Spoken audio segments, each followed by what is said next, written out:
வணக்கம். இது குறளின் கதை. சின்ன சின்ன கதைகள், பெரிய பெரிய உணர்வுகள். இக்கதையில் வரும் பெயர்கள் அனைத்தும் கற்பனையே.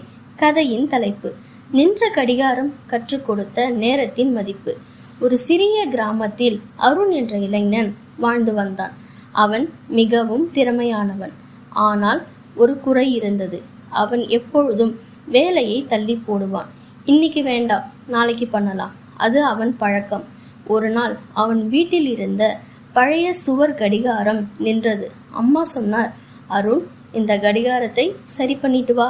அருண் சிரித்தான். இது பழையதம்மா, புதுசா வாங்கிக்கலாம். ஆனால் அம்மா சொன்னார்கள், இது உன் அப்பா வாங்கி வைத்த கடிகாரம். அதை அருண் அடுத்த நாளைக்கு தள்ளிவிட்டான். ஒரு வாரம் கழிந்தது. அருண் ஒரு முக்கியமான வேலை நேர்காணலுக்கு செல்ல வேண்டிய நாள். அவன் தாமதமாக எழுந்தான். அவன் பார்த்த கடிகாரம் அதே நேரத்தை காட்டியது. இன்னும் பழைய நேரத்திலேயே நின்று கொண்டிருந்தது. அருண் அவசரமாக தயாரானான். ஆனால் நேர்காணல் இடத்திற்கு சென்றபோது, மன்னிக்கவும், நீங்கள் தாமதமாக வந்துவிட்டீர்கள் என்று கூறி வாய்ப்பை மறுத்து விட்டார்கள். அவன் வெளியே வந்து அமைதியாக நின்றான்.